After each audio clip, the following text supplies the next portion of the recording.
हम लोगों ने नीचे बात नहीं करिए। हम लोगों ने अपवर्तन की घटना देखी और हमने उसको समझा भी था ना। तो उसके बाद कांच के गुटके में हमने प्रयोग भी किया है। तो यहाँ पर अपवर्तन आपको पता है कि अपवर्तन है क्या? कौन बताएगा अपवर्तन की घटना क्या है? क्या है बताओ।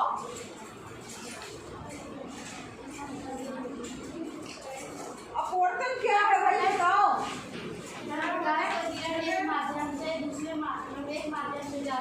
दूसरे माध्यम से वो विपरीत हो जाते हैं, मुड़ जाते हैं। तुम बताओ। प्रकाश की किरण एक माध्यम से दूसरे माध्यम में जाकर विचलित होना प्रकाश का अपवर्तन कहलाता है। हाँ, कितना बताया मैंने भाई। तुम लोग बिल्कुल से घर जाके ना नोट बनाते ना पढ़ते हो, एकदम ब्लैंक रहते हो। गलत बात है। मैंने बोला भी था रटने की जरूरत नहीं है। आप खुद बता सकते हो कि जब प्रकाश की किरण एक माध्यम से दूसरे माध्यम में जाती है तो वो अपने मार्ग से विचलित हो जाती है। यही क्या है? प्रकाश का अपवर्तन है। अपवर्तन है ना। तो यहाँ पर अपवर्तन की घटना जो होती है, हमने इसके दोनों नियम भी पढ़े थे। अब अपवर्तन के दोनों नियम कौन बताएगा? हाँ बता बेटा। हाँ ठीक बता रही है, बोलो। तीनों एक ही तल में। आपतन बिंदु पर अभिलंब, आपतित किरण, अपवर्तित किरण तथा आपतन बिंदु पर अभिलंब तीनों एक ही तल में होते हैं। ये पहला नियम हो गया। दूसरा नियम हाँ बोलो कोई किसी ने बोला। हाँ बोलो। बराबर स्थिरांक। हाँ, साइन आई बटे साइन आर इक्वल टू क्या हो जाएगा? स्थिरांक। तो यहाँ पर स्थिरांक जो था वो क्या था? इसका हमने नाम दिया था म्यू। वो हम जो है एक माध्यम के सापेक्ष दूसरे माध्यम का क्या करके अपवर्तनांक, थोड़ा सा अपवर्तनांक पढ़ेंगे। तो यहाँ पर देखो जो ये स्थिरांक आ रहा है, बैठ जाओ सभी लोग, बैठिए, घर जाके पढ़ा करिए, है ना, नोट्स बनाइए। यहाँ पर साइन आई बटे साइन आर बराबर स्थिरांक होता है और इस स्थिरांक के मान को दूसरे माध्यम का ध्यान दीजिएगा, किसका कहा जा रहा है? दूसरे माध्यम का पहले माध्यम के सापेक्ष अपवर्तनांक।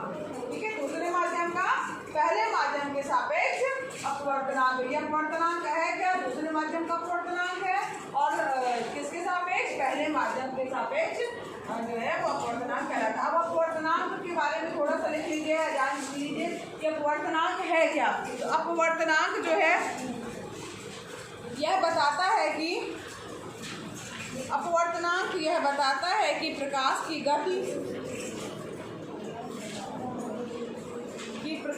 गति किसी माध्यम में अन्य माध्यम की तुलना में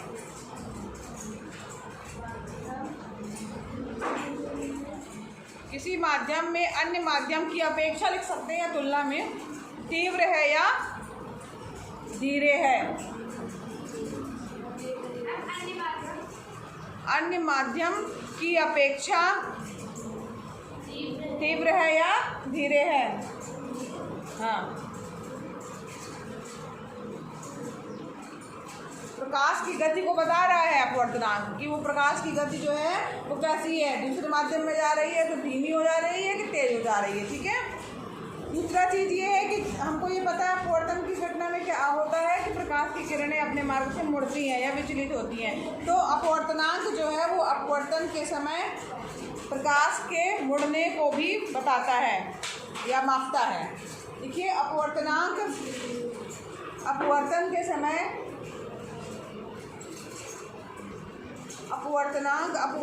समय प्रकाश के मुड़ने को भी मापता है।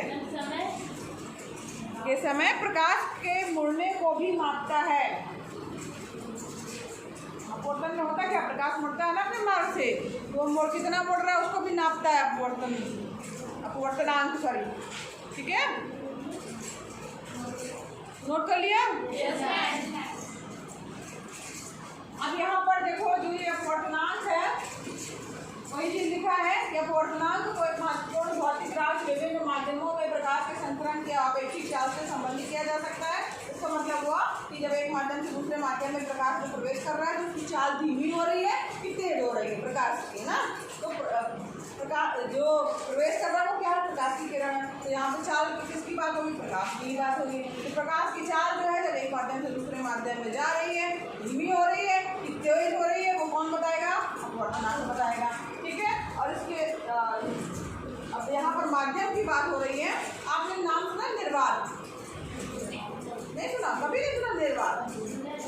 हाँ सुना है लेकिन पता नहीं है। निर्वात का मतलब होता है जहाँ पर कुछ भी ना हो। कुछ भी का मतलब क्या हुआ? हवा भी ना हो जहाँ, उसको क्या कहा जाता है? निर्वात। वैक्यूम करके एकदम खाली कर दिया गया, जहाँ पर हवा भी नहीं है। वायुमंडल अपना एक लिमिट तक है, उसके बाद आपको पता होगा कि निर्वात ही है, वहाँ पर कुछ भी नहीं है, कुछ भी नहीं। उसको क्या कहा जाता है? निर्वात। वहाँ पर प्रकाश की चाल जो है सर्वाधिक होती है और वो होती है 3 × 10⁸ मीटर पर सेकेंड। ठीक है। 3 × 10⁸ मीटर पर सेकेंड की चाल होती है। कहाँ पर? निर्वात में, जो कि सबसे ज़्यादा होती है। कुछ है नहीं, कुछ रोकने वाला है नहीं, तो इसका मतलब है वहाँ पर सबसे ज़्यादा तेजी से चलेगा। ठीक है। इससे जब वो हवा में आती है प्रकाश की किरण, थोड़ी सी उसकी चाल क्या होती है? धीमी होती है। उसकी चाल थोड़ी सी ही धीमी होती है। और क्योंकि हवा में भी बहुत ज़्यादा वो नहीं, उसकी वो प्रकाश की किरणों की चाल को जो है थोड़ा कम कर पाए, तो थोड़ा ही कम होती है, ज़्यादा नहीं। लेकिन जब वो प्रकाश की किरणें किसी लिक्विड वाले फॉर्म माध्यम में आती है, जैसे पानी के अंदर प्रवेश कर रही हैं या तो फिर किसी कांच के अंदर प्रवेश कर रही हैं, तो प्रकाश की चाल जो है वो और ज़्यादा कम हो जाती है, यानी धीमी हो जाती है। ठीक है। ये तो समझ में आ रहा है ना? निर्वात है तो खाली कुछ है ही नहीं, तो प्रकाश की चाल सबसे तेज होगी। फिर उसके बाद जब हवा है थोड़ा कम होगी, पानी है थोड़ा और कम होगी, कांच है या कोई भी ठोस माध्यम है तो और ज़्यादा कम होगी। तो यहाँ पर देखते हैं, अब यहाँ पर इसको नापते कैसे है? जैसे ये दिख रहा होगा आपको चित्र, ये एक माध्यम, जिसको पहला माध्यम ले लिया गया वायु है, दूसरा माध्यम क्या है? कांच। तो यहाँ पर जब भी हम अपवर्तनांक लिखते हैं, क्योंकि हमें पता है अपवर्तनांक को ऐसे लिखा जाता है और उसमें दूसरे माध्यम यानी दूसरे माध्यम का अपवर्तनांक जो है वो है, उसको कैसे व्यक्त करेंगे? n/2 से लिखा जाएगा। n/2 दूसरे माध्यम का अपवर्तनांक ज्ञात करना है तो n/2। अब 2 बराबर क्या हो जाएगा? माध्यम 1 में प्रकाश की चाल और बटे माध्यम 2 में प्रकाश की चाल। अगर मान लीजिए पहले माध्यम में V1 है और दूसरे माध्यम में V2 है तो V1 बटे V2। ठीक है। इसी प्रकार से अगर मान लीजिए हम इसका अपोजिट ज्ञात करते हैं, यदि माध्यम 1 का जो है अपवर्तनांक ज्ञात करते हैं, तो इसमें ये पलट जाएगा, उसको n/2 कहा जाएगा। जो यहाँ पर आगे लिखा है वही उसी माध्यम का हम अपवर्तनांक ज्ञात कर रहे हैं। और किस माध्यम के सापेक्ष? जो बाद में पीछे लिखा हुआ है। समझ आ रहा है? ध्यान दीजिएगा, यहाँ पर जो पहले लिखा है इसका मतलब है कि हम इसका अपवर्तनांक ज्ञात कर रहे हैं किस माध्यम के सापेक्ष? दूसरे माध्यम का अपवर्तनांक पहले माध्यम के सापेक्ष। ठीक है। दूसरे माध्यम का अपवर्तनांक पहले माध्यम के सापेक्ष ज्ञात करना है, तो यहाँ पर हो जाएगा माध्यम 1 में प्रकाश की चाल बटे माध्यम 2 में प्रकाश की चाल। अब अगर मान लीजिए इसका अपोजिट है यानी n/2 लिखा है, यानी क्या हुआ कि यहाँ पर हम माध्यम 1 का जो है हम अपवर्तनांक ज्ञात कर रहे हैं किसके सापेक्ष? माध्यम 2 के सापेक्ष। तो यहाँ पर माध्यम 2 में प्रकाश की चाल बटे माध्यम 1 में प्रकाश की चाल पलट जाएगा, V2 बटे V1 हो जाएगा। अगर मान लीजिए माध्यम 1 जो दिया गया है ये, अगर मान लीजिए आपका माध्यम वायु की जगह क्या हो जाए? निर्वात हो रहा है, वायु है, तो उसका अपवर्तनांक जो है जनरली हम निरपेक्ष के सापेक्ष मान लेते हैं, तो कि क्या कहलाता है? निरपेक्ष अपवर्तनांक कहलाता है। ठीक है। और तब यहाँ पर हम इसको क्या लिखते हैं? क्योंकि माध्यम 1 को हमने मान लिया निर्वात या वायु में भी बहुत ज़्यादा अंतर नहीं होता है, इसलिए इसको लगभग जो है एक जैसा माना जाता है। अब उससे मैं इसको निरपेक्ष अपवर्तनांक कहा जाएगा और इसे n/2 से निरूपित किया जाएगा। और यहाँ पर जो आपका ये था प्रकाश की चाल थी, वायु में प्रकाश की चाल, ठीक है, वो हो जाएगी आपकी C। ठीक है। यानी वायु में प्रकाश की चाल जो हो जाएगी वो क्या हो जाएगी? C। और माध्यम में प्रकाश की चाल जो आपका जो माध्यम होगा चाहे वो कांच है तो वो कांच हो जाएगा। यहाँ पर अपवर्तनांक मैंने ये आज का मेरे टेबल सारा आपको बोला था क्या कि इसमें आपको कुछ चीज़ें याद करनी होगी, जैसे कि आपका ये जो टेबल बनी वायु का अपवर्तनांक याद कर लीजिए 1.003। ठीक है। जल का अपवर्तनांक याद कर लीजिए 1.33। ठीक। ब्राउन कांच है, अपवर्तनांक याद कर लीजिएगा 1.52। और क्या ये हीरे का अपवर्तनांक 2.42। यहाँ आप देखेंगे कि यहाँ पर सबसे कम अपवर्तनांक किसका है? वायु का। सबसे ज़्यादा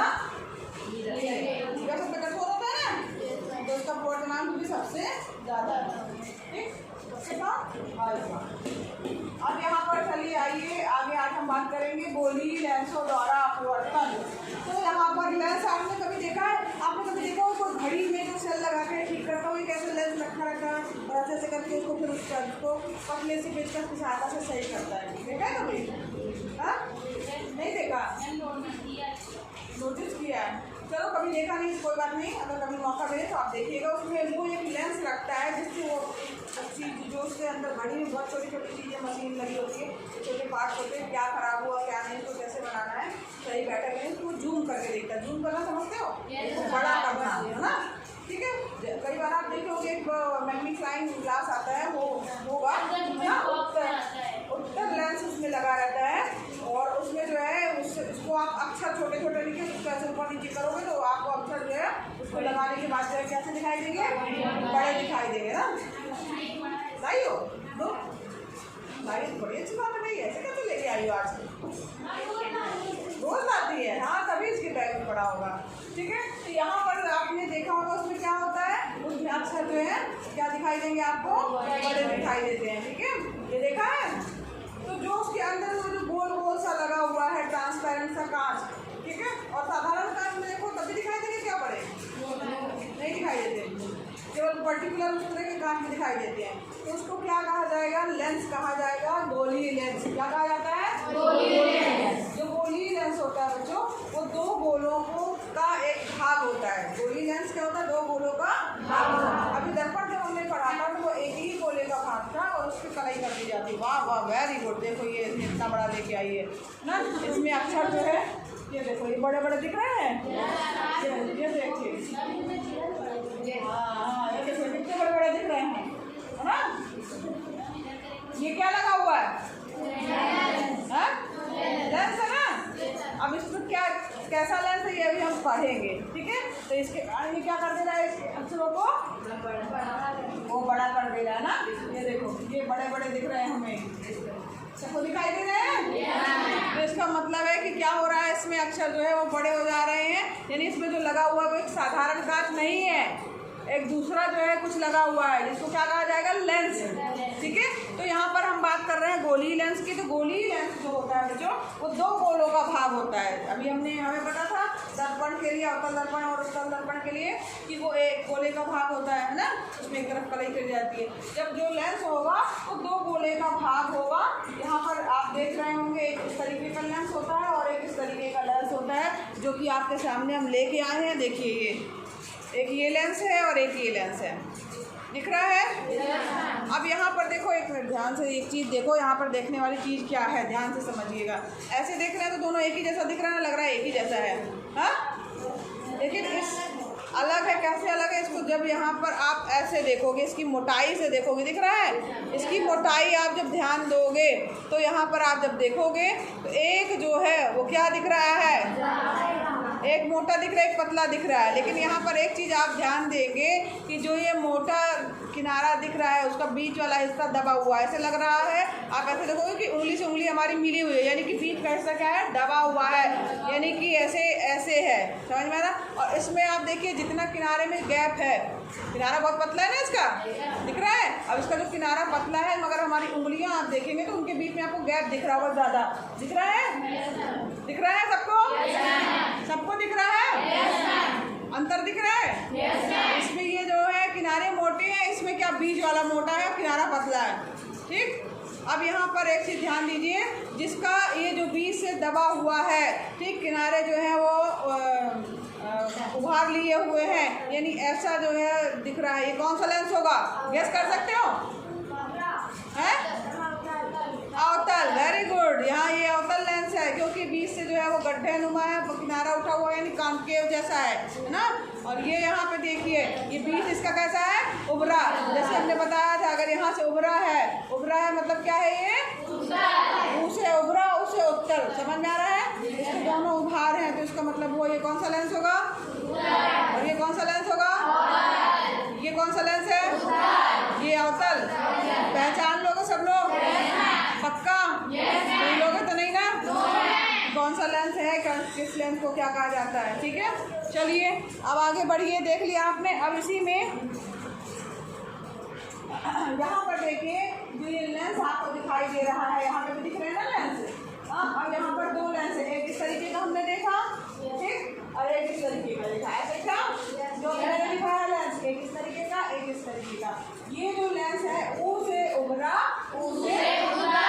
इस लेंस को क्या कहा जाता है?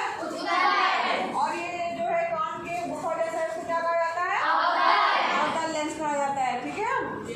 इसी तरह इसको कॉनकेव लेंस कहा जाएगा, लेंस शब्द इसके लिए यूज किया जाएगा, ठीक है।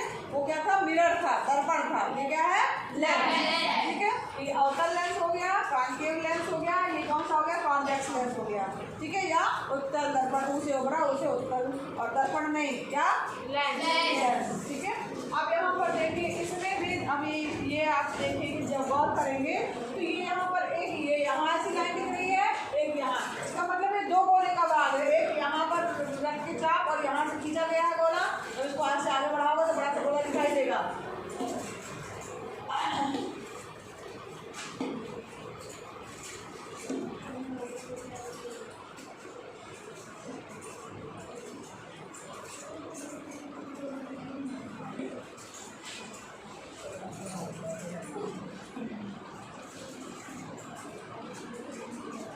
ठीक है, अब यहाँ पर देखिएगा, समझिएगा ध्यान से। यहाँ पर हमने क्या रखा? प्रकार रखा, ठीक, और यहाँ पर एक चाप मारा, तो ये जो ये इस तरीके से गोला जो है वो आपका बन रहा होगा, ये समझ रहे किसी गोले का, ठीक, एक गोला बनेगा इसी तरीके से यहाँ से होते हुए दूसरा गोला ना, मतलब सॉरी एक ही गोले का एक गोला बनेगा, फिर उसका भाग हो गया कौन सा वाला? ये लाइन है ना। अगर इधर से गोला खींचेंगे, ठीक, तो वो उसका यहाँ पे कभी इस तरीके से ऐसा जाएगा, ऐसे गोला हो गया, थोड़ा वैसा बन रहा है, इधर से बन गया, ऐसे जाएगा, है ना। और वो वहाँ से जाएगा, ये दूसरा गोला यहाँ पे हमने केंद्र रख के चाप मारा, ये दूसरा जो है आपको वो क्या मिलेगा? गोला। दो गोले का भाग है ये इसमें एक नहीं, दो गोले से मिल करके, दो कांच के गोले से काट करके बनाया गया है, जो उनका ओवरलैपिंग है। अब यहाँ पर अब इसके शब्द भी समझिए, इसी तरीके से इस अवतल लेंस के लिए भी होगा। अब जिस तरीके से जब हमने दर्पण पढ़ा था तो उसमें कई पॉइंट हमने कई चीज़ें देखी थी कि उसमें भी वक्रता केंद्र था, फोकस दूरी थी, मुख्य अक्ष था, ध्रुव था, ये सब पढ़ा था हमने, है ना। उसी तरीके से इसके पहले हम टर्म समझ लेते हैं, इसके बाद उसमें आगे क्या होता है इसके लिए हम आगे बढ़ेंगे। टर्म देखिए क्या क्या है इसमें। अब सबसे पहले इसके जो टर्म है, सबसे पहला टर्म है आपका वक्रता केंद्र। वक्रता केंद्र की अगर हम बात करें तो यहाँ पर दो वक्रता केंद्र होंगे, है ना, क्योंकि हमने दो जगह दो गोले का भाग है, तो यहाँ पर एक ये वक्रता केंद्र हो जाएगा, एक ये वक्रता केंद्र, ठीक है। वक्रता केंद्र समझ में आया, यहाँ पे हमने नोक रख के चाप मारा, समझ में आया। तो ये वक्रता केंद्र जो हो गया उसको पहला दे दिया C1, और ये दूसरा वाला वक्रता केंद्र उसको क्या कर दिया? C2। सबको समझ में आ रहा है? कोई प्रॉब्लम? अब इसके बाद करते हैं फोकस की। अब फोकस भी उसमें एक था, इसमें कितने हो गए? दो फोकस है, एक ये F1 और ये F2। एक चीज वहाँ ध्यान दीजिए, वहाँ पे हमने एक चीज पढ़ा था ध्रुव, है ना। यहाँ पे ध्रुव नहीं है, यहाँ पे कुछ दूसरा है। अब यहाँ पर एक हमने उसमें मुख्य अक्ष पढ़ा था, ठीक है। अब यहाँ पर भी यहाँ पर भी मुख्य अक्ष लेकिन कितनी है? एक। बोले तो दो, लेकिन मुख्य अक्ष क्या होगी? तो एक कहाँ से आएगी? जो आपको जो बिंदु प्राप्त हुए हैं C1 और C2, ठीक है। C1 और C2 को मिलाती हुई रेखा क्या कहलाएगी? मुख्य अक्ष। क्या कहलाएगी? मुख्य अक्ष। और ये रेखा जो होगी काल्पनिक होगी, वो हमें दिखाई नहीं देगी लेकिन होगी, समझ में आ रहा है? दिखती है क्या वो रेखा? कुछ नहीं दिखती ना, लेकिन वो है, यानी कि C1 और C2 को मिलाने वाली काल्पनिक रेखा क्या होगी? मुख्य अक्ष, ठीक है। समझ में आ रहा पीछे? C1 और C2 को मिलाने वाली रेखा क्या होगी? मुख्य अक्ष होगी, जो कि काल्पनिक होगी, ठीक। वक्रता केंद्र आपको समझ में आ गया, मुख्य अक्ष समझ में आ गया। अब यहाँ पर देखिए फोकस आपको पता है, वक्रता केंद्र से जो है ये यहाँ ये जो बिंदु है उसका आधा क्या कहलाता है? फोकस। यहाँ पे भी फोकस दो होंगे, एक ये F1 हो जाएगा, दूसरा क्या जाएगा? F2। दो आपके यहाँ पे फोकस हो जाएगा, समझ में आ गया? बना लोगे ना फोकस?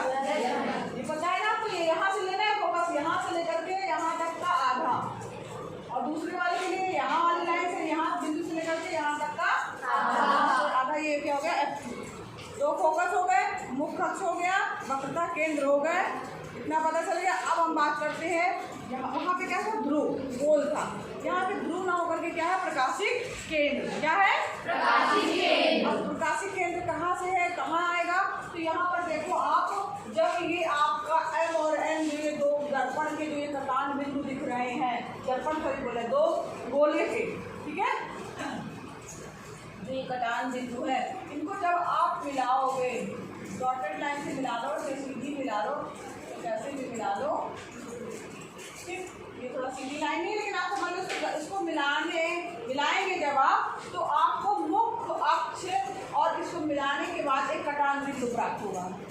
ठीक है, जब मुख्य अक्ष दिया हुआ है, जब आप M और N को मिलाओगे तो यहाँ पे कहीं ना कहीं काटेगी, ये कटान बिंदु है, वही इसका क्या है, प्रकाशिक बिंदु। क्या है ये, प्रकाशिक बिंदु। समझ में आया, ये क्या है, प्रकाशिक बिंदु। क्या है, प्रकाशिक बिंदु। प्रकाशिक बिंदु, इसको O से दिखाया जाता है। ठीक है, जितनी भी किरणें होंगी वो यहाँ तक आएंगी, उसके बाद मुड़ेगी। अभी तक क्या होता था, यहाँ तक आती थी और परावर्तित क्या होती थी, मगर यहाँ ध्यान दीजिएगा, बहुत ध्यान दीजिएगा, सारी किरणें आप जो आ रही हैं, आप देखिए यहाँ तक सीधी आ रही है, फिर यहाँ से मुड़ रही है, यहाँ से नहीं मुड़ जा रही। इस चीज़ को ध्यान दीजिएगा, चित्र बनाते समय आपकी सभी प्रकाशिक किरणें जो है वो यहाँ इस मिड लाइन से जो है वो आज तक आएंगे, इसके बाद ही मुड़ेंगी। ठीक है, प्रकाशिक केंद्र समझ में आ गया। अब एक इसमें नया शब्द आया है, द्वारक। क्या नाम है उसका, अब द्वारक है क्या, द्वार। द्वार मतलब हुआ दरवाजा, समझ लो। जैसे मान लो कोई भी आपका लेंस है, चाहे ये हो, चाहे उत्तल लेंस हो, चाहे आउटर लेंस हो, तो इसमें प्रकाश की किरणें जितना जा सकती, जितने दरवाजे से जा सकती हैं, वही उसका द्वारक है। तो प्रकाश की किरणें यहाँ से लेकर के यहाँ तक के बीच में कहीं से भी जा सकती हैं। ठीक है, यहाँ से यहाँ का मतलब है, तो यहाँ से भी यहाँ तक, मतलब इस पूरे में, तो यहाँ से यहाँ तक का जो ये इसका मेन जो है वो क्या हो जाएगा, द्वारक कहलाएगा। और यहाँ से इसी तरह अवतल के लिए भी यहाँ से यहाँ तक का हिस्सा क्या कहलाएगा, द्वारक कहलाएगा। या यूँ कहा जाए, यहाँ से यहाँ तक का जो है हिस्सा वो क्या कहलाएगा, द्वारक। क्योंकि क्या होता है, व्यास, तो क्या है उसके लिए क्या है, ये व्यास। ठीक है, तो व्यास किसका, द्वारक होता है। समझ में आया सबको, कोई कंफ्यूजन। सेम यही चीज़ें जो है ये अवतल लेंस के लिए भी होती है। अब इसके बाद उसमें कैसे जो नियम क्या क्या है, जैसे उसके अलग नियम थे, इसके अलग नियम है, तो वो हम कल पढ़ेंगे। यहाँ तक सबको समझ में आया, कोई कंफ्यूजन।